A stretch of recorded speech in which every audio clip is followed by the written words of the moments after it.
Glória a Deus, aleluia. O Senhor está aqui, amém? E eu tenho certeza que Ele vai falar com você agora, através da vida do pastor Rubens Ferreira, da nossa igreja lá em Goianira. Amém? Glória a Deus. Pastor Rubem, por favor. Aleluia, Jesus. Se coloque de pé rapidamente, vamos fazer uma oração. Amém? Pedindo ao Senhor que continue falando conosco, amém? Porque Ele já falou muito nessa manhã. Glória a Deus, amém. Senhor Jesus, nós te louvamos, Pai, te agradecemos mais uma vez, Jesus, muito obrigado. E pedimos ao Senhor que neste momento, Senhor, venha falar conosco através da vida do pastor Rubens, Pai.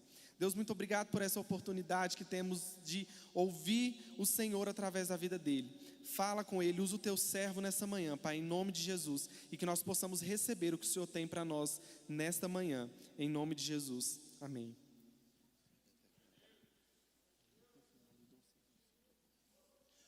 Bom dia na paz do Senhor. Aproveitando que todos estão de pé, se possível, eu queria convidá-los a ler a palavra de Deus, que está no livro de Efésios capítulo 6. Efésios capítulo de número 6, nós vamos ler o versículo de número 12. Glória a Deus. Efésios capítulo de número 6, versículo de número 12. Os irmãos que encontraram, se podem, digam amém. A palavra do Senhor diz assim: porque nossa luta não é contra a carne nem contra o sangue, mas contra os principados, contra as potestades, contra os dominadores do mundo tenebroso deste século e contra as hostes espirituais na região celestial. Amém. Os irmãos podem tomar assento no nome de Jesus. Eu estou muito feliz nessa manhã por estar aqui nessa tribuna, poder louvar ao Senhor nesta manhã de hoje, terça-feira, glorificar a Deus pela vida de cada participante desse congresso, dos que estão presentes, dos que estão pelas redes sociais. O Senhor possa conduzir sua vida debaixo da presença dEle. Louvar a Deus pela vida da nossa presidência, pastor Clarimundo, e todos os outros obreiros que aqui presentes estão, juntamente com a diretoria do nosso Comeb. Quero louvar a Deus pela vida do Marcos Henrique, esse guerreiro do Morada. Quantos aqui do Morada estão presentes? Por favor, graças a Deus. Eu disse para alguns de vocês, em algumas oportunidades, que eu não subiria aqui só. Deus está conosco. E é uma alegria muito grande poder estar aqui juntamente com vocês. Esse tema recomeço é um tema bem sugestivo. Vocês estão ouvindo mensagens e louvores que estão sobre esse tema. E eu assistindo pela internet, todos os cultos, todas as ministrações, vendo o rosto de muitos que eu conheço e outros que eu passei a conhecer. E eu ouvi a mensagem de primeira o sobrenome é Brantes, eu esqueci o nome. Depois o esposo. Depois ouvi uma seleção de mensagens na parte da manhã, à noite, e eu fiquei preocupado. Eu fiquei, rapaz, esse povo está falando tudinho aí. Está falando tudo. Falou de noite, falou de manhã. Parece que a Bíblia ficou pequena dentro desses homens de Deus e mulheres de Deus pregando a palavra do Senhor. E confesso para os irmãos que meu sono começou a ficar pequeno. Eu comecei a ficar apertado. E eu comecei a orar: Senhor, tudo que eu ia falar já foi falado. Me dá outra mensagem.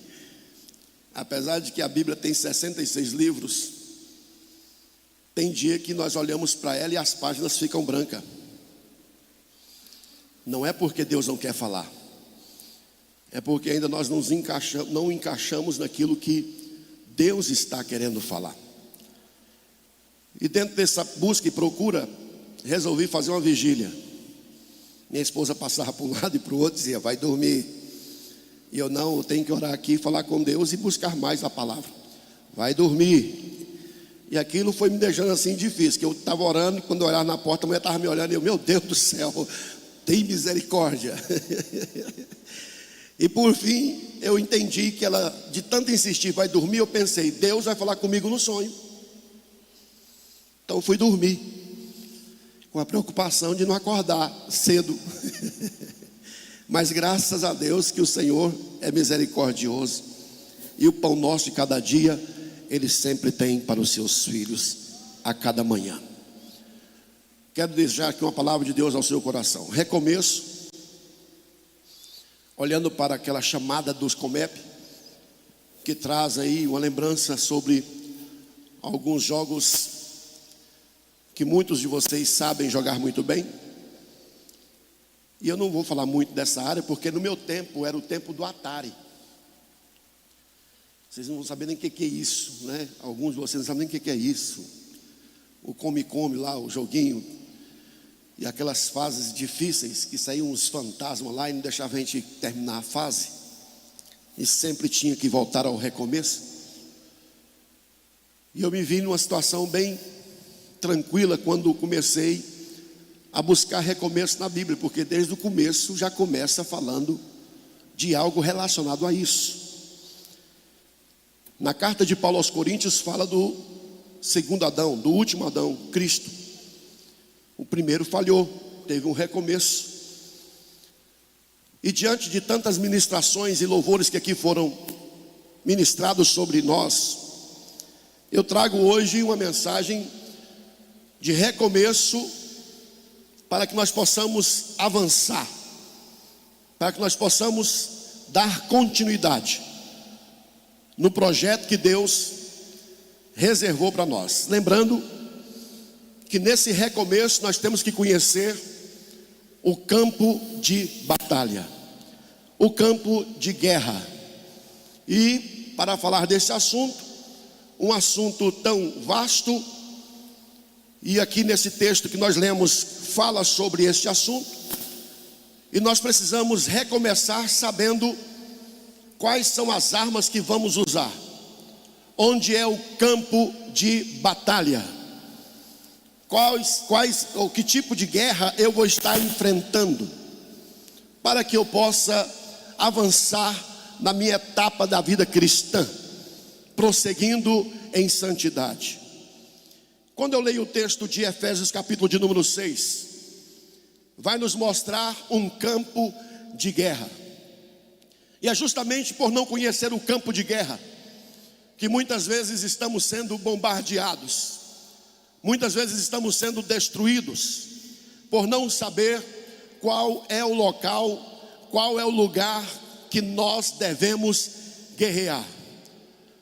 Quando a Bíblia diz sobre guerra, ela não fala de uma guerra terrena, ela não fala de uma guerra pessoal, ela fala de uma guerra em que a igreja está nesse campo de batalha para vencer. O campo de guerra não está nessa dimensão que nós estamos aqui. O campo de guerra é na região celestial. Não se guerreia irmão com irmão, não se guerreia família contra família, não se guerreia mulheres e homens. A guerra é na região celestial. E essa guerra é uma guerra espiritual, porque nós entendemos que a nossa guerra não é contra a carne, nem contra o sangue. Quando a Bíblia diz carne, ela fala desse relacionamento conjugal. Quando se unir a sua mulher, tornarão-se uma só carne. E a Bíblia diz que também a nossa guerra não é contra o sangue, que compõe então o restante de toda a família, seja próxima ou seja distante. Por não conhecer o campo de guerra, muitas vezes nos encontramos confrontando com pessoas que estão ao nosso lado, que também são aliados nesse grande exército. Muitas vezes, por não saber que o campo de guerra é na região celeste, e mesmo sabendo, a gente se dá por alguns momentos guerreando uns contra os outros. A esposa achando que o seu adversário é o esposo. O filho achando que o seu adversário é o pai ou a mãe. A mãe pensando que o filho é o seu adversário. E esse campo de guerra começa a trazer prejuízo, porque nós estamos em lugares errados. E a Bíblia diz que a nossa região de guerra é a região celestial. É lá que o crente, é lá que a igreja enfrenta os seus combates. Enquanto nós não entendermos que o governo dessa terra não está na mão dos homens, mas está na região celeste, nós vamos ter dificuldade de avançar. Nós vamos ter dificuldade de alcançar vitórias, porque a Bíblia diz em Efésios 6, capítulo 6, versículo 12, porque a nossa luta não é contra a carne, nem contra os principados, mas contra as potestades, contra os dominadores, contra os espíritos caídos na região celeste. Então, para nós compreendermos a cada instante, vamos compreender essa palavra, sabendo que o campo de guerra não é aqui nessa terra. O campo de guerra é na região celestial. O governo e o domínio dessa terra estão na região celestial. E quando nós passamos a compreender esse campo de batalha, nós deixamos de perder munições. Enquanto nós estamos desapercebidos nesse campo de batalha e não acertamos o alvo, nós vamos ter prejuízo. No campo de guerra, nós temos que conhecer aqueles que são os nossos inimigos. Conhecendo esse campo de guerra, nesse governo que Deus nos deu, entendemos que o governo dessa terra, ele está nos aguardando. Jesus nos deu essa autoridade e esta responsabilidade. No livro de Lucas, capítulo de número 10, versículo 17. 70 homens voltavam de um trabalho espiritual, pregando a palavra, evangelizando, curando os enfermos, expulsando demônios, fazendo a obra que o Senhor responsabilizou a igreja. No momento em que eles se reúnem, eles começam a demonstrar uma grande alegria, regozijo, porque o seu retorno foi de vitória. Entraram em um campo de guerra e venceram, chegaram com resultado positivo. É aquele momento que nós chegamos em casa depois do culto e reconhecemos que Deus falou com a igreja, que o louvor foi tremendo, que louvou ao Senhor e que você fez parte desse momento aqui na terra. A igreja em exercício, ela governa a região espiritual. E se nós governamos o espiritual, o terreno também é nosso. Os discípulos começam a conversar e a alegria foi tão grande. Jesus estava mais distante um pouquinho, olhou a alegria e foi se aproximando dos discípulos e disse: não vos alegreis porque os demônios se submetem a vós, mas alegrai-vos porque o vosso nome está escrito no céu. Entendo a coisa, não é escrito no livro da vida, é escrito no céu. Qual é a diferença? A diferença é que quando a igreja recebeu o nome foi colocado no céu, e no céu tem autoridade e o governo está sobre a igreja. Por isso Jesus disse: as portas do inferno não prevalecem contra a igreja que guerreia nessa região. O domínio está na região celeste. E a igreja estava se alegrando, jubilando.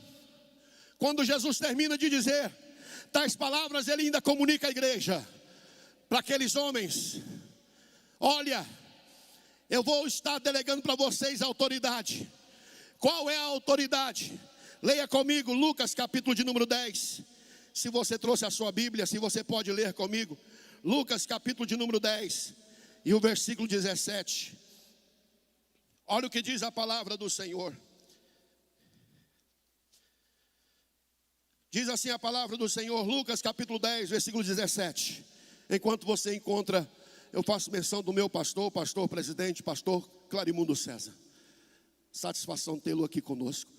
E muito obrigado pela oportunidade, pastor. Lucas capítulo 10, versículo 17. E voltando os 70 cheio de gozo, dizendo: Senhor, até os demônios nos sujeitam pelo seu nome. E ele lhe disse: eu vi Satanás caindo do céu como raio. Eis que vos dou o poder. Eis que vos dou o poder. Para quê? Para pisar de serpentes, escorpiões, sobre toda a força do inimigo, e nada vos fará dano algum. E nada vos fará dano algum. Isto é governo de Deus sobre a sua igreja na terra. Crente não governa na terra, crente governa no céu. Lembra quando o homem expulsou o demônio e disse: eu lhe expulso o demônio em nome do Deus de Paulo. Os Satanás, demônios da região celeste, disseram para aquele rapaz: conheça Paulo e conheça Jesus. E você quem é? Ele não pode dar a identidade, porque a identidade conhecida na esfera espiritual é a identidade da igreja, comprada pelo sangue de Jesus Cristo. Aleluia, glória a Deus. De vez em quando a gente passa por cada experiência, e esses dias eu ouvi alguém chegar em mim e falar assim: pastor, eu estou vindo de um culto de libertação, parece que eu estou todo retalhado, dores no meu corpo, estou sentindo um cansaço muito grande.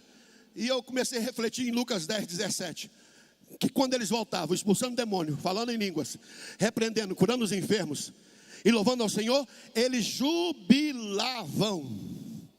Diferença, né, irmão? Está bem diferente. A gente fica até preocupado com algumas coisas que vai acontecendo nesse contexto da igreja. Mas nós temos então que entender que o governo está na região celeste. E nessa guerra espiritual, no capítulo 6 de Efésios, nós somos munidos de alguns equipamentos para a guerra: espada, capacete, sapatos, couraça, escudo, para que nós possamos enfrentar o nosso inimigo. E lembrando que quem tem um inimigo como a igreja tem, não pode descansar, não pode dormir, não pode vacilar. Esses dias eu estava refletindo sobre multa de trânsito. E eu parei um carro numa região ali perto da 44.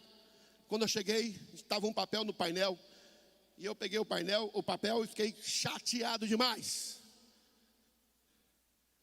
E quando essa multa chegou, irmão, aí que eu fiquei chateado mesmo, porque eu encontrei mais um bocadinho de multa. Assim que eu cheguei aqui em Goiânia, vindo do estado do Pará, eu não estava acostumado com tanto pardal e com tanto fotografia, né? Tanto selfie. Pastor, nós pagamos uma conta de R$6.000 de multa. Sangue de Jesus tem poder. Eu mudei a estratégia, irmão. Eu já quase não estava dando conta nem de dirigir em Goiânia. E tudo começou a mudar. A velocidade diminuiu. Onde parava tinha que olhar para todo lado se não tinha placa de proibição, alguma coisa relacionada à proibição, para que eu não pudesse falhar. Porque não é só as multas, são pontuações da carteira. E corre o risco de perder a habilitação. E eu refletindo sobre isso, com muita raiva, com muita ira, decepcionado, só não pequei. Aí eu comecei a refletir, e você sabe que o Espírito Santo fala. Você pode estar cantando, ele está falando. Se você está sentado, ele está falando. Se você está ouvindo a pregação, ele está falando.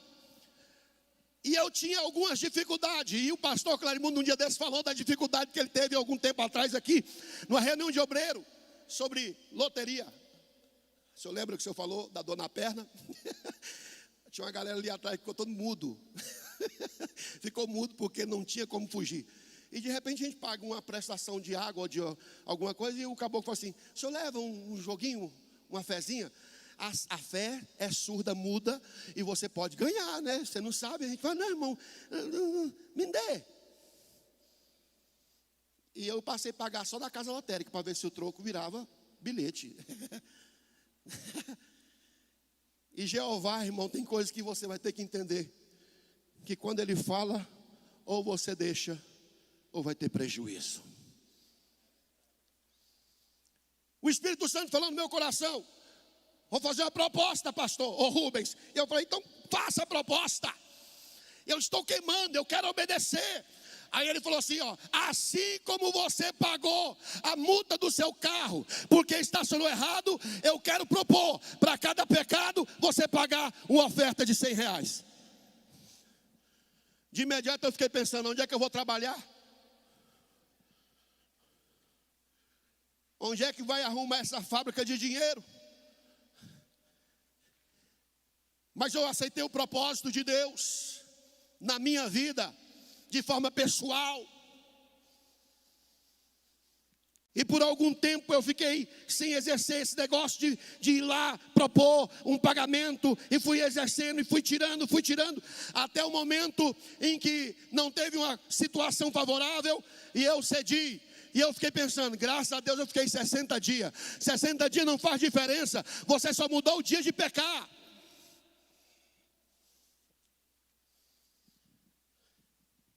Vou contar um testemunho aqui para os irmãos entenderem melhor. Guerra espiritual, governo espiritual. Você está munido para não falhar. Você está revestido para vencer. Você foi levantado para não cair. É Deus que dá o recomeço, sim, glória a Deus pelo recomeço. Mas Deus não está propondo você: ó, você tem que cair para começar de novo, você tem que cair para começar de novo, você tem que cair para começar de novo. Essa não é a proposta da palavra de Deus. Ela trabalha já com prevenção. É para você perceber, é para você ficar atento. Placas de sinalizações estão sendo colocadas no mundo espiritual. E quando você anda nessa trilha espiritual, sempre vai ter uma advertência: vire à direita, à frente há um buraco, há um abismo. E você tem placas dizendo: reduz a velocidade, reduz a velocidade. Lá na frente tem luzes para todo lado, luzes dentro de balde vermelha, luzes brancas, dizendo: cuidado, o buraco está à frente.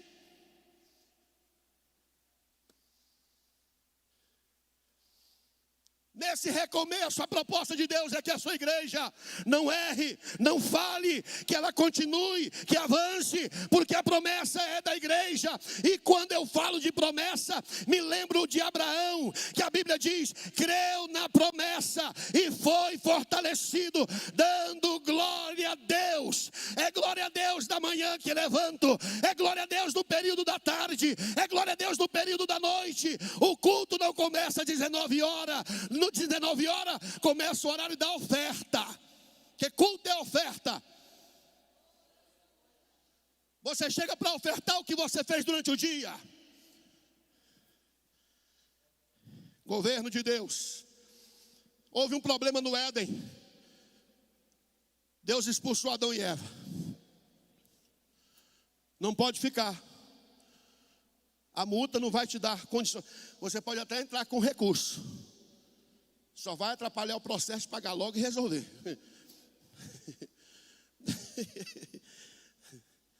No Éden teve problema. Havia necessidade de um recomeço. Mas só Adão e Eva pecaram. E os passarinhos do Éden começou a ter dificuldade a ser tirado o Éden da terra. E os passarinhos foram reivindicar os seus direitos diante de Deus. Como é que vai ficar a nossa história sobre a terra? No capítulo 6 de Mateus, a Bíblia diz que o vosso Pai, o nosso Pai, alimenta os passarinhos. Ele próprio tomou essa decisão: eu vou alimentar os pássaros.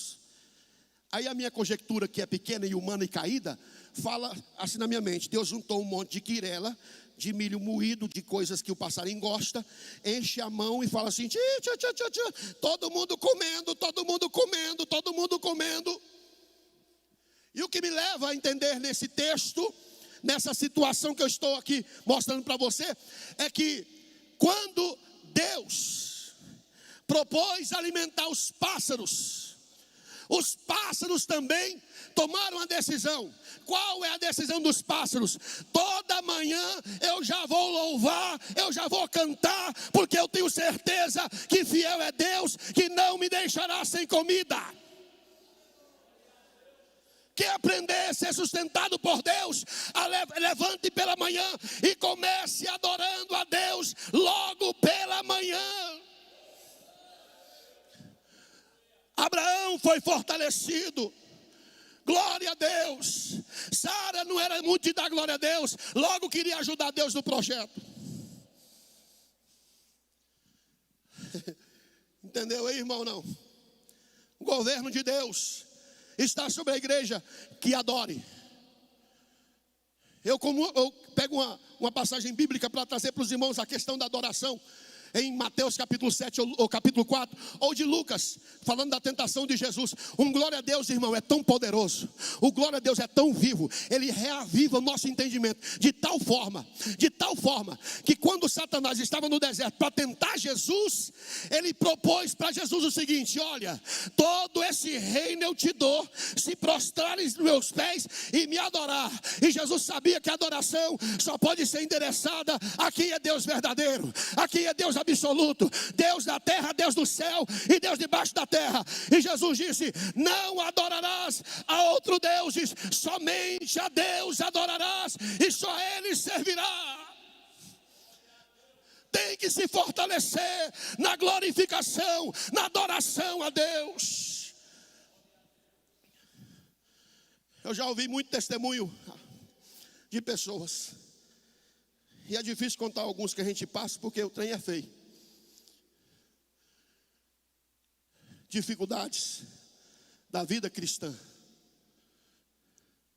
aonde somos provados. Não provado pelo fato de que eu estou sendo provado por Deus, mas pela necessidade de revelar o meu coração. Quem você é, o que você faz, qual é a sua verdadeira identidade. E nessas provações acaba que muitas vezes nós nos revelamos quem somos. Uma igreja que governa não pode ter inveja. Muito admiro o nosso pastor presidente, que em uma das suas mensagens ele disse: eu não tenho medo de quem faz sombra. Eu não tenho medo de quem faz sombra. Ninguém aqui é concorrente um do outro, meu irmão.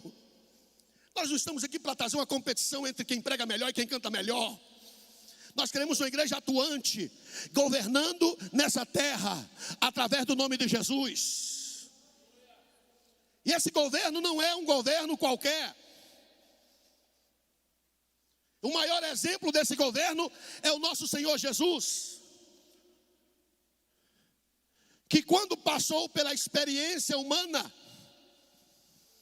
e com muita dificuldade, mas foi fiel até o fim. Nesse percurso de fidelidade, Jesus também foi levado para o deserto. E do deserto ele foi levado para uma vida de reino e de governo na terra. Para os irmãos entenderem o que é governo da igreja. O governo da igreja ameaça governos terrenos. Se você se sente ameaçado em alguma circunstância por alguém que pregou ou cantou, é porque você ainda está no governo terreno. O governo que se assustou com o nascimento de Jesus, que nem tinha falado nada, nem tinha feito nada, ele já trouxe ira, trouxe revolta em um governo de Herodes. Só porque ele ouviu: é nascido entre vós o rei dos judeus. E quando alguém questiona o seu reino é onde, ele fala: o meu reino não é deste mundo, este mundo jaz do maligno, o nosso reino é o reino dos céus. Meu Deus, aleluia. Governe. A cruz de Cristo é a ativação para o reino. Eu muito tempo vim aprendendo a palavra de Deus e lendo. E graças a Deus que sempre Deus tem trazido uma revelação. Não é só lendo, é estudando, é pesquisando, é ouvindo. Para os irmãos entender melhor. Nosso pastor vai celebrar no mês de março o seu aniversário e está fazendo 50 anos de matrimônio com a mesma mulher, e graças a Deus. Ele sentou para me ouvir. Entendeu, irmão? Entendeu, irmão? Ele sentou para me ouvir. Ninguém é sábio o suficiente para que não possa aprender com alguém alguma lição. E orando, lendo, escutando algumas mensagens, me edificando, aí eu entendi algo que precisa ser revelado para os irmãos, compartilhado com os irmãos. Eu entendi que Jesus foi provado, foi levado para ser crucificado. No mesmo dia que ele levou a cruz, ele se crucificou nela. E no mesmo dia crucificado também morreu. Muito obrigado, guerreiro. Deus te abençoe. Que a bênção do Senhor propõe na sua vida de forma abundante. Pingou no olho aqui algumas vezes, já estava piscando já para alguns lugares aqui. E o negócio é o seguinte, irmão, eu ando assim é para ver se o suor pinga para um lado e para o outro. A cruz de Cristo é a ativação para o reino. Jesus foi condenado, açoitado, levou a sua cruz num dia, no mesmo dia que foi levando a cruz, crucificou nela, e no mesmo dia crucificado ele morreu. E a gente tem o hábito de dizer: pega a sua cruz e siga-me. E a gente pega a cruz e vamos rompendo, debaixo de mazela, de pecado, dificuldade, de luta. E sempre questionamos a questão da vida cristã. Vida cristã é sofrimento. Vida cristã é uma coisa terrível. Tem até pessoas que dizem assim: depois que eu fiquei crente, a vida piorou. Já ouviu isso, irmão? Já, pastor Hildo? Depois que eu fiquei crente, a vida piorou. Pastor, e por mais incrível que pareça, lá em Curionópolis, quando estava pastoreando por lá, uma irmã chegou em mim e disse assim: ó, eu descobri como é que resolve o problema da luta com o diabo. E eu falei: então conta o segredo, irmão. É só não orar. Eu falei: não ora que ele não aparece. Eu falei: meu pai do céu, aonde chegamos esse negócio, né? E a gente começa a pegar a cruz, e a ordem é: tome a sua cruz e siga. Mas não é seguir Jesus com a cruz, irmão, pendurado no ombro. É seguir o exemplo, é seguir o modelo. Você toma a tua cruz e seja crucificado nela. Você tem que morrer nela, para que você, crucificado em Cristo, você possa reinar nessa terra.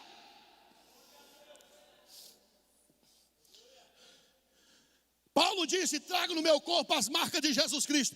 E eu muitas vezes dizia: eu não posso ler esse texto porque eu não apanhei, porque eu não tenho cicatrizes. Até que eu tive um certo entendimento de que isso também pode ser aplicado, que as marcas que Paulo referia era a crucificação. Porque quando Jesus se revelou numa igreja, num domingo em que Tomé não estava, disseram para Tomé: olha, o mestre apareceu entre nós, o culto foi fervoroso. Tomé duvidou e ele disse: eu só creio se eu ver as marcas nas mãos furadas de Jesus. Eu creio que a marca de Jesus na minha vida e na sua vida é a marca de que nós fomos crucificados com Ele.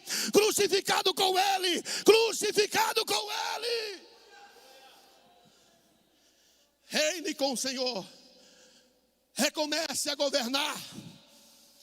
A Bíblia diz em Apocalipse, o próprio Cristo: eu chamei a igreja para ser reis e sacerdote. Ou você assume o governo, ou você ministra diante de Deus. Os dois estão em volta. A igreja tem que governar. A igreja tem que governar. Alguns disseram: pastor, não podemos ter político na igreja. Logo que eles ganham, vira corrupto, se mistura. Meu irmão, você não entendeu ainda o governo da igreja. O primeiro governo que nós tivemos na igreja, na terra, funcionou tão bem. José. Governo de Deus na terra funcionou muito bem, com alguns dos seus participantes no executivo, no legislativo. Tantos testemunhos de homens de Deus. O negócio é que nós voltamos, talvez, no terreno errado, mas a direção foi: Senhor, está na tua mão, eu voto aqui. E a unção do voto está em nós. Nós temos que governar. Sabe por que o povo está querendo fazer leis contra a igreja? Vocês não entenderam. Eles estão entendendo. Eles querem calar a igreja. Porque sabe, se a igreja assumir o governo, ninguém segura. Ninguém segura. Ninguém segura. Ninguém segura. Ninguém segura.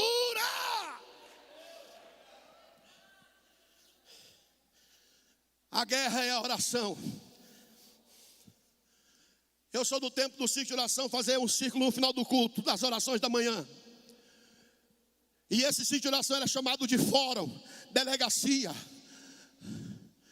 Quando a gente tinha alguma dificuldade, até quando era criança, na minha adolescência, por algumas vezes eu entrei dentro da igreja, desorientado, sem saber o que fazer. E as irmãs me convidavam, vem para o círculo de oração, meu filho. E eu entrava junto com as irmãs, e o negócio lá era forte, irmão. Tinha hora que a gente ficava até com medo das irmãs. O negócio era forte. Era forte.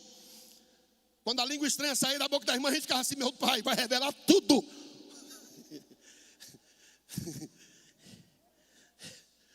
E a gente ficava sem saber o que fazia, mas Deus sempre traz um bálsamo e um consolo, e a sua mão não está recolhida para que não possa ajudar. No governo de Deus e na guerra no mundo espiritual, a nossa guerra é a oração. Entenda isso. Eu ouvi o pastor Clarimundo pregando aqui, nesse Comep 57, recomeçando, orando. Deus falou com ele lá no leito da enfermidade, dizendo para ele olhar para o que estava em Atos, capítulo de número 29, verso 15. 9, verso 15. E ele falou, recomeçar lendo, recomeçar orando. E eu entendi, a oração é a guerra. 21 dias de clamor, boca no pó, clamando, que nem os jovens aqui do porão, que passaram a noite orando enquanto você estava dormindo, que passaram a noite orando enquanto você estava descomprometido. O porão estava em funcionalidade naquele dia. Esse Daniel orava, e o céu parecia de bronze, não tinha resposta, não tinha movimento, não tinha vento, não tinha fogo. Oração, perseverança, oração, perseverança. Sabe por que você não recebeu ainda? Porque você parou de orar. O segredo é continue orando. 21 dias se passaram. De repente alguém chegou perto de Daniel e trouxe a mensagem do céu. Olha, Daniel, desde o primeiro dia eu estava diante de Deus, assistindo diante de Deus, e Ele me enviou aqui. A demora foi o seguinte: houve guerra no mundo espiritual. O príncipe da Pérsia se levantou e disse: você não passa, você não passa. E o anjo querendo passar, você não passa, você não passa. Até que Deus enviou Miguel, o seu guerreiro, para que eu pudesse passar. E hoje eu estou dando testemunho. A sua oração foi o meu combustível. Combustível do céu é a oração. Quer conhecer o céu para o lado de dentro? Diga amém. Paulo não revelou. Se prepare que eu vou revelar. Até tem algumas coisas que Paulo não falou, que a gente vai chegar no céu e conversar de novo. Vou revelar o céu para lá dentro. Esse silêncio aqui eu sei que já tudo é profético. Ou senão medo, né? Eu estou em rede nacional. Aqui tem 2 estágios. Você sobe, você desce.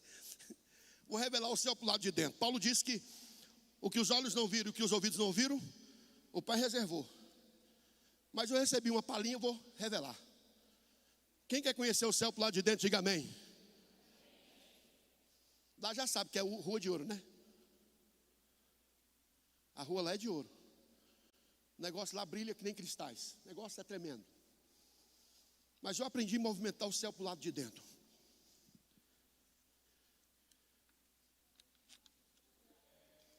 Como é que eu movimento o céu para o lado de dentro? Orando. Diante do trono de Deus tem um altar. O altar está aceso. O altar não apaga. O altar está diante do trono. Deus está diante do altar. E a Bíblia diz que tem um anjo junto ao altar. Anjo não pega fila. Orou, resposta. Você não entendeu? Vou de novo. Há um altar diante de Deus aceso 24 horas. Na nossa linguagem humana. Deus está diante do altar. Anjo não pega fila, ele está já diante do altar dizendo: tem mais oração aqui, tem mais oração aqui, tem mais oração aqui, tem mais oração aqui. A Bíblia diz que esse anjo chegava diante do Senhor com incenso e as orações de todos os santos. Esse anjo estava diante do trono dizendo: tem mais oração, olha a oração aqui, olha o teu servo aqui, olha a oração aqui. E quando o anjo colocou a oração dos santos no altar do incenso, o trono estava assistindo tudo, porque a ordem vinha de Deus, a ordem vem do Pai. Deus não deixa oração sem resposta, nem que seja sim ou não, mas ela não sai sem resposta. Toda decisão divina passa primeiro pelo altar da oração. Para consagrar o obreiro, o pastor ora, e na visão do pastor, Deus escolhe, Deus separa, e você recebe o ministério. Na visão pastoral, Deus ora para que essas pessoas recebam unção no ministério de louvor, no ministério da adoração. Passa também pela oração. Toda decisão divina passa pelo altar da oração.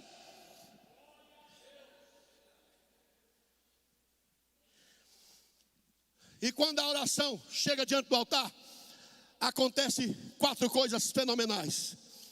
Você pode até encontrar outras, mas eu classifiquei 4.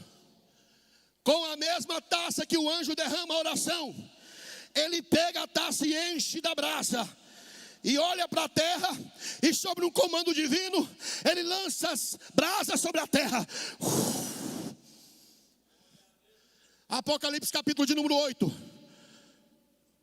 Vai dizer sobre esses 4 elementos que vêm como resposta.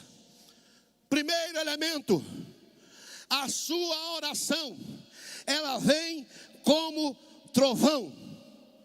Vamos ver se você consegue interagir comigo. Diga trovão. Essa é a primeira manifestação de resposta. A hora chegada de Jesus ser conduzido para a crucificação. Ele fez uma oração em João capítulo de número 12, versículo de número 28 e 29. Ele faz uma oração: Pai, dai-me a glória que eu tinha contigo antes. E o Deus dos céus responde para Jesus: eu já o tenho glorificado. A multidão que estava junto com Jesus disse: eu ouvi um trovão. Esse foi os carnal. Porque o crente espiritual discerne tudo. E o outro fala assim, ó: foi Deus quem falou. A primeira obra de uma oração vem por meio de trovão. E quando o trovão ecoar, você vai entender a voz de Deus, que você vai estar recebendo a voz de Deus, que você vai estar recebendo a bênção de Deus. Deus não deixa oração sem resposta. Você já ouviu os antigos dizendo assim, ó, quando dava um trovão: olha, põe a chinela no pé porque vai dar choque. Sai debaixo de árvore porque vai cair. Aí, com aquele medo todo e pavor, eu perguntei para minha mãe: mãe, por que tem que fazer isso tudo? E ela falava assim, ó: porque Deus está falando. E eu quero até glorificar a Deus pela vida dos meus pais, pastor José Ferreira, Geraldo da Silva de Lima. Em 1972, minha mãe foi para o hospital e o médico disse algo que eu preciso relatar aqui. O médico olhou para minha mãe e disse assim, ó: é homem. Graças a Deus. Passou um pouco de tempo, eu fui levado para a avenida, 6ª Avenida, no setor universitário, número 14, na Assembleia de Deus do Ministério de Anápolis, para ser apresentado na igreja. E hoje eu estou aqui. Graças a Deus. Glória a Deus. Primeiro, trovão. Segundo, vozes. Diga comigo, vozes.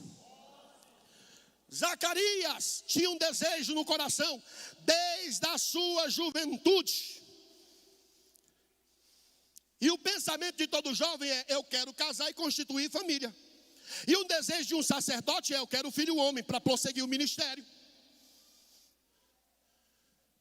A Bíblia diz que Zacarias, já velho em idade, amortecido em idade, não tinha mais juventude, não tinha mais condições. A sua esposa estava com o ventre amortecido, nem o dia das mulheres já não tinha mais. Lucas capítulo de número 1, a partir do versículo 5, a Bíblia diz que eram ambos em idade e estavam no mesmo propósito, no mesmo desígnio. Qual? Deus vai nos dar família. A palavra diz que a mãe estéril vai viver em família. Isabel, você não desistiu? Não, porque lá no passado teve um Abrão casado com Sara. Sara era estéril, teve filho. Isaac era casado com uma mulher estéril e teve filho. Jacó casou com uma mulher estéril e teve filho.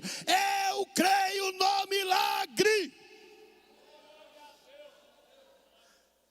Resposta de Deus de oração por vozes. Estava Zacarias entrando no templo. Coube por sorte entrar no templo na hora da oração. Coube por sorte entrar no templo na hora da oração. Oração é a guerra. Ele entra e diante do altar ele dobra o joelho, põe a boca no pó e clama. Quando ele estava orando, olha o que aconteceu. O anjo do Senhor se apresenta do lado direito e olha para Zacarias e disse: não temas, o Senhor ouviu a sua oração.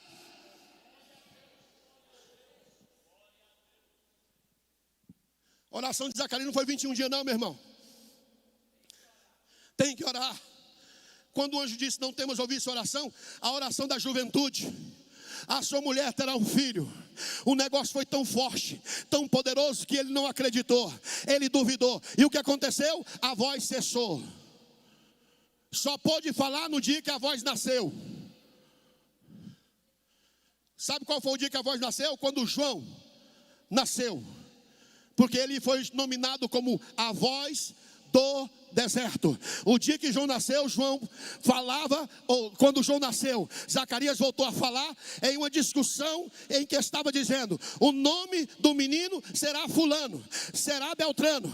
E João pega a palavra e diz, ou Zacarias pega a palavra e diz: não será fulano nem Beltrano, o seu nome é João.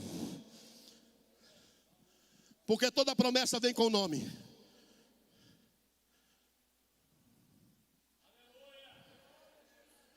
Toda promessa vem com nome. Quando Isaac descia do Monte Moriá com seu pai, passando aqueles dias, a Bíblia diz, trouxeram a notícia: nasceu Rebeca. Quando havia necessidade de nascer um homem na terra por nome Jesus, já veio com nome. Tudo que tem o seu nome é seu. Não chega para mim, não chega para ninguém, é seu. Não se preocupe, o seu CPF está no céu. E se for preciso, Deus revela para um homem chamado Judas e fala: na rua chamada direita, na rua chamada direita está o meu servo orando.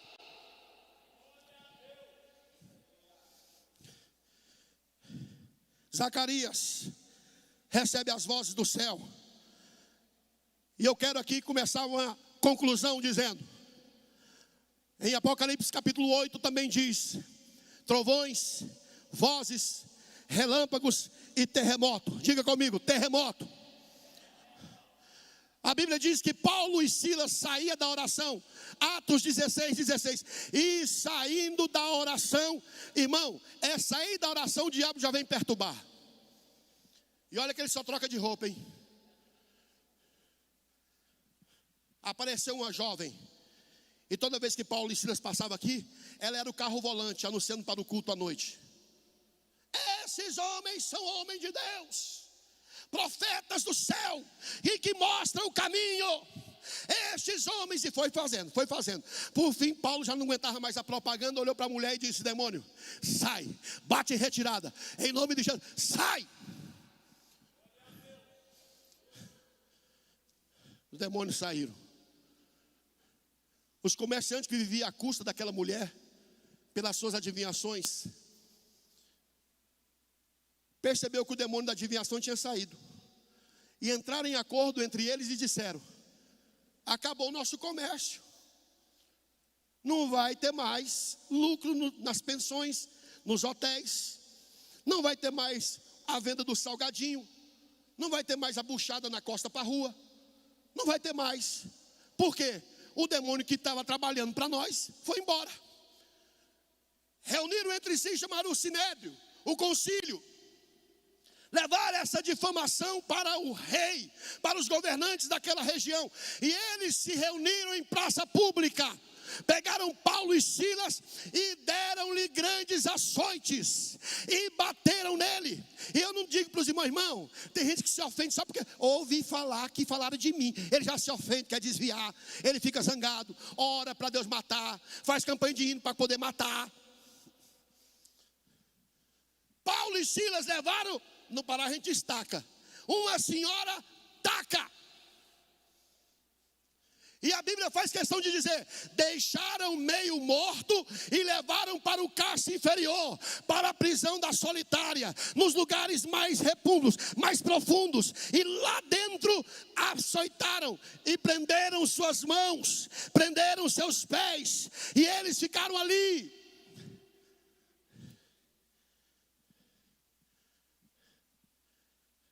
Na minha juventude eu passei por algumas provações.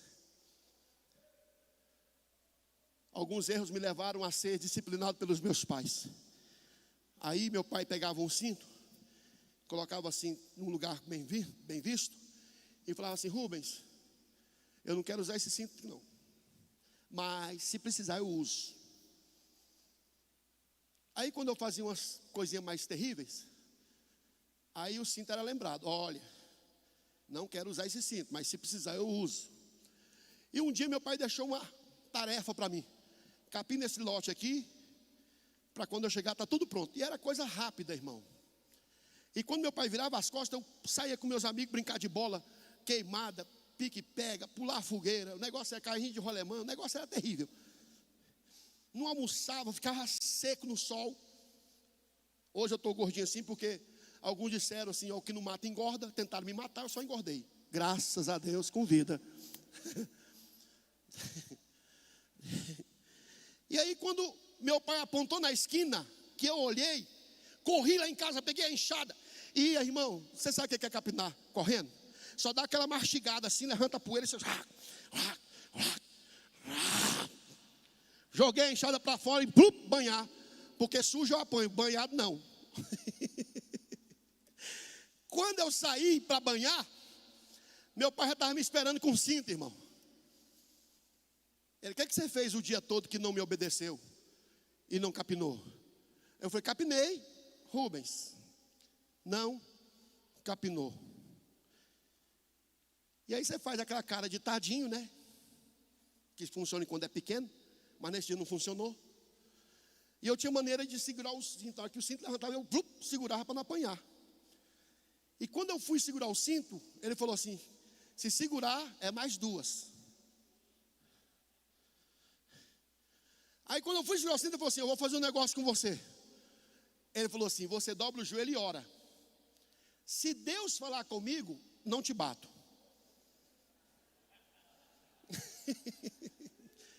Mas se Deus não falar, irmão, quando eu dobrava o joelho, pensa num clamor. Clamor. Falei: é agora. Senhor, tá, ai, meu Deus do céu. Deus não falou nada, pega o seu, toma, e toma. Tá, que é doído demais, irmão. Tá, que é doído demais. Você não precisa passar por esse processo, é doloroso, é difícil. E a Bíblia diz que Paulo estava lá dentro, depois de uma taca. E no final da taca, meu pai falou assim: Rubens, você ama o seu pai? Amo. Eu amo demais. Então me abraça. Ai, ai. Pensa numa noite tranquila de sono. Não sei o que tem esse mistério da ataque, irmão. Apanha, dorme bem. Paulo e Silas estavam dentro de um cárcere. Se tem algo que eu possa entender que naquele tempo, prisão é prisão, não casa de férias. Dentro daquele ambiente, o que menos poderia se escutar seria algo relacionado à esperança. Se tem algo que eu entendo que dentro de uma cadeia, nessa que Paulo foi preso, se tem algo que eu não vou escutar, é alguém louvar, orar, glorificar. E os presos daquele lugar já estavam acostumados com todo tipo de xingamento, com todo tipo de blasfêmia, com todo tipo de insulto, dizendo que era justo, que não foi ele. Quer encontrar alguém justo, vai na delegacia, vai nessas prisões, vai dizer, não fui eu, é parecido comigo, mas não fui eu. E Paulo estava lá dentro, encarcerado, estava preso nas suas mãos, preso nos pés, até que ele olha para Silas, procurando Silas e diz, Silas, você está aí? Paulo escuta uma voz dizendo, sim, Paulo, eu estou aqui.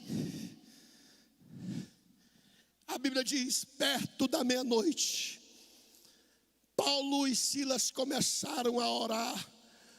E quando o crente ora na terra, em acordo, os céus começam a entrar em movimento. A atmosfera espiritual começa a entrar em movimento.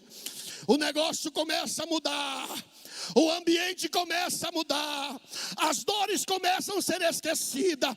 E perto da meia-noite eles oravam e cantavam e adoravam. E os presos do lado diziam, o que está acontecendo aí? Oh, que barulho é esse? Eu não sei por que está assim. Poderia dizer alguém, entrou uns crentes aí dentro hoje. Entrou um tal de Paulo e Silas, pregador do evangelho. E eles começaram a ouvir louvores. Deus não aguentou o louvor de Paulo e Silas. E a Bíblia diz em Apocalipse capítulo 8, que Deus responde oração com terremoto.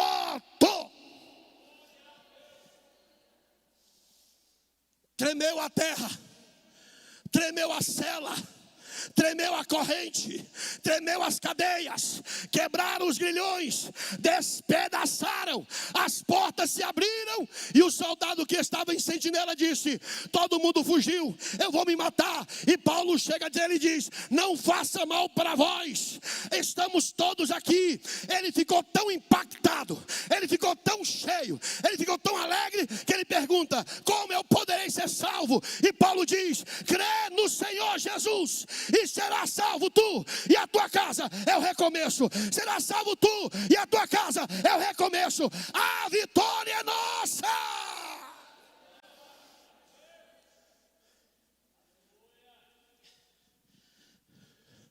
Diga comigo assim, o recomeço no campo de batalha é a oração. Se você ora, você dá respiração para a sua alma. E não pense que a oração é fácil não, irmão. Quando você tem ela como castigo. Não pense que a oração vai ser fácil quando você tem ela como disciplina. A oração não é disciplina.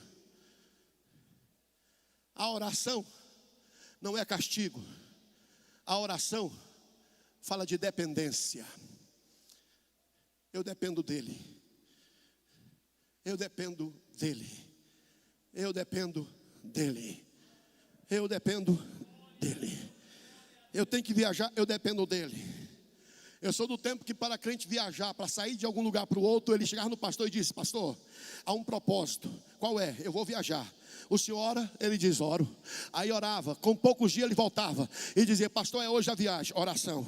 Enquanto ele está viajando, o pastor está pedindo, irmão, vamos orar por fulano, vamos orar por ciclano. 3 dias depois, uma semana ou um mês, retorna aquela família dizendo, olha, nós fomos numa viagem abençoada, tranquila, não teve problema, não teve acidente, estivemos com a família, levamos a palavra de Deus e voltamos para testemunhar da bondade do Senhor. E aí o pastor recebe aquela família dizendo, graças a Deus.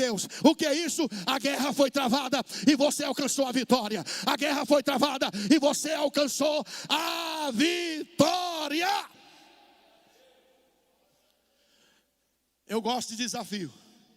Tem hora que eu me surpreendo. eu pedi o pastor para vir para o estado do Goiás fazer um tratamento. E ele me fez uma pergunta, fez outra pergunta, eu respondi. E por fim ele perguntou: qual a região que você pretende ficar? Tem hora que eu fico querendo arrepender disso, porque a carne é terrível, irmão. A carne só quer bife acebolado. Eu falei para ele assim: o senhor pode me colocar em qualquer igreja, em qualquer bairro, em qualquer lugar.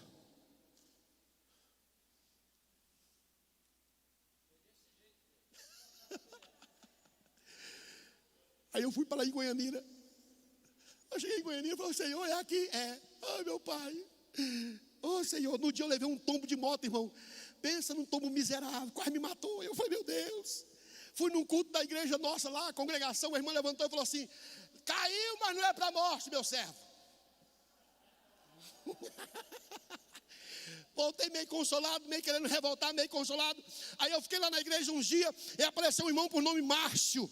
Ele era o co-pastor da igreja daquele período. E quando eu olhei para ele, falei assim: irmão Márcio, o negócio aqui é muito difícil, mas Deus é conosco. Ele disse: pastor, eu estava orando para o senhor vir. E eu falei: eu não vou nem falar mais de transferência, eu não vou falar mais nada de sair, porque o propósito de Deus é: no lugar que houver ossos secos, você tem que ser profeta. Vai viver, vai fluir, vai florar, vai nascer, vai prosperar, vai crescer, vai concluir, vai terminar, vai ter festa. O boi é cevado, não é vaca magra, é cevado. A vitória é nossa, a vitória é nossa, é festa.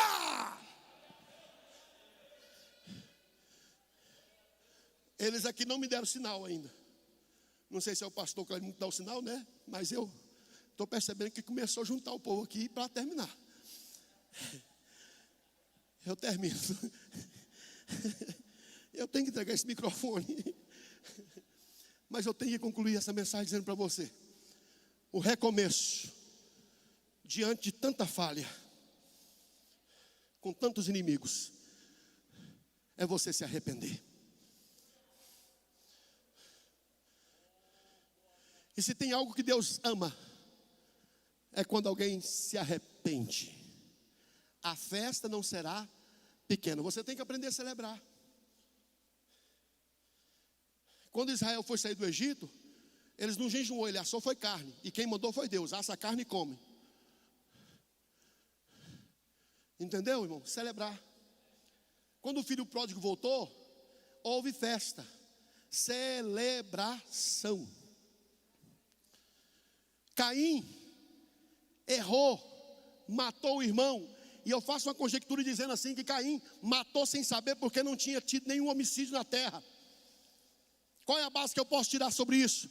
É que quando mataram Jesus, disse assim: ó, pai, eles não sabem o que estão fazendo. Caim matou Abel.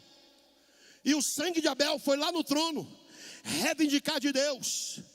E quando chegou o sangue de Abel no trono de Deus, para mim, no meu entendimento por muitos anos, era pedindo vingança, pedindo justiça. Mata esse infame, quebra as pernas dele, arranca os olhos dele. Mas o sangue de Abel não reivindicou a vingança. O sangue de Abel chegou diante de Deus e disse: não lhe impute esse pecado. O meu irmão precisa de perdão, ele precisa de recomeço. Não deixa ele perder essa oportunidade. Aí Deus chega em Caim e fala: Caim, cadê seu irmão Abel? Não é cadê porque Deus não sabia. Deus esperava que Caim tivesse arrependido. Mas Caim não se arrependeu. E quando ele não se arrependeu, ele disse assim com a própria boca: olha, Senhor, o meu pecado é tão grande, que qualquer um que me pegar vai querer vingar meu sangue, vai querer me matar, vai querer tirar minha vida. E quando Deus ouviu isso, ele disse: não é assim. Caim olha para Deus e fala assim: ué, como assim? Vou te dar um sinal, que no meu entendimento há muitos anos atrás, era um sinal horrível. que quem olhava Caim e pensava, sangue de Jesus tem poder, é o bicho da cara preta, é a mula sem cabeça, é o saci pererê, é um negócio esquisito, é horrível, corre. Mas o sinal, quem via era só os inimigos. Quem lhe acusa é só os inimigos. Quem quer sua derrota é só os inimigos. O período que Deus te dá de vida é chamado de graça, favor imerecido. Todo aquele que olhasse para Caim não podia vingar o sangue, e podia olhar para Caim e dizer, este homem foi marcado para um recomeço, este homem foi marcado para um recomeço. Enquanto tem vida tem recomeço, enquanto tem história tem recomeço. Ele está marcado, a graça está sobre ele, o favor está sobre ele. Ele merecia morrer, ele está condenado, mas a graça está sobre ele. Ninguém pode tocar em Caim. A mesma coisa aconteceu com a gente. O pecado traz um salário, e o salário do pecado é a morte. O diabo quer te matar, o diabo quer te destruir, mas fomos marcados pelo sangue de Jesus, que impede do diabo nos matar, e a vitória vai ser sempre da igreja. O diabo perdeu, você veio aqui, é o recomeço para a sua vida. Fique todos em pé em nome de Jesus. Pastor Heber, posso orar? Eles podem cantar enquanto eu oro? Pode? Irmão, só a nota dó. Não passa por ré não. Senão eles me chamam aqui a atenção. Por favor, varão, solta a sua garganta aqui. Irmã, eu admiro que quando Davi tocava, os demônios eram expulsos no Antigo Testamento. E hoje, com a igreja é diferente. Quando nós tocamos, Deus se manifesta. Oh, glória a Deus. Oh, glória a Deus. Eu quero orar com você, que a partir desse Comep, nós vamos ter o recomeço para uma nova história. É o Eberson. Pastor Eberson, sabe quando é que vai ser o próximo Comep? Não, começa amanhã. Não é, pastor? Começa amanhã. O vale de Osso Seco está aí. Profetiza. O Comep já começa amanhã. Nós só vamos preparar para festejar. Tem porão? Tem porão? Porão de oração? Tem jovens que vão trazer mais jovens? Tem caravana que vai chegar aqui no próximo Comep? Você está sendo restaurado, recomeço, restaurado, para fazer a diferença no decorrer desse ano de 2022. Esse ano de 2022, o governo vai estar na igreja por mais essa vez, por mais esse ano, porque Deus é fiel naquilo que prometeu. As portas do inferno não prevalecerão contra a sua igreja. Feche os seus olhos.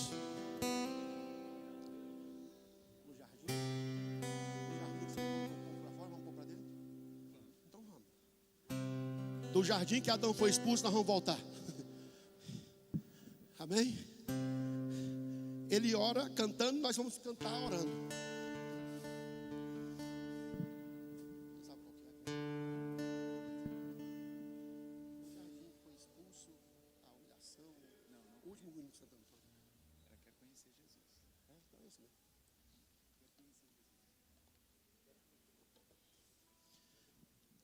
Vamos orar? Eles oram cantando e nós cantamos orando. Feche os seus olhos. Campo de batalha, campo de guerra. O governo de Deus está sendo invocado para este lugar. O reino está sendo instalado neste lugar. Nós estamos sendo munidos de armamentos. Nós estamos sendo revestidos da glória e da presença de Deus. Os seus anjos estão com ordem de Deus para acampar em nosso lado. A vitória da igreja. Se você crê nisso, abra sua boca em adoração, em louvor e oração, e clame ao Senhor. Ele está em nosso meio. Você pode sentir a presença dele aí? Você pode receber a presença dele aí?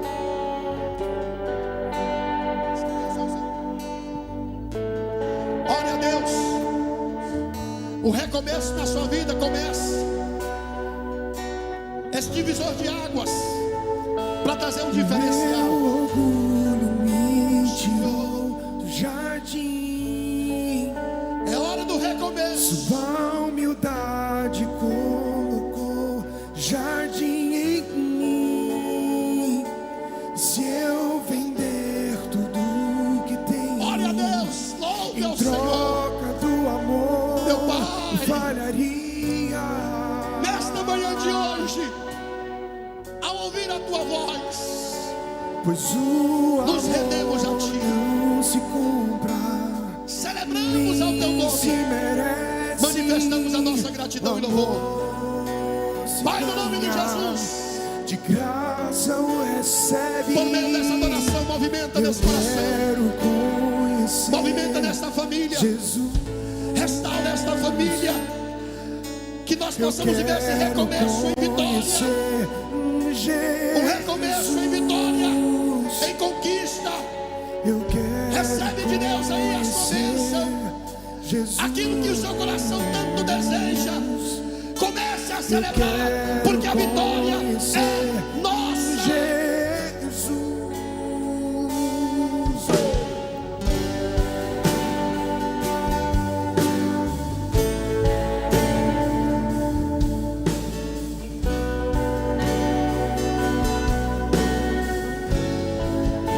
Diga. Meu orgulho me tirou do jardim. Canta isso pra ele. A humildade colocou jardim em mim. Se eu vender tudo que tenho em troca do amor, Falharia.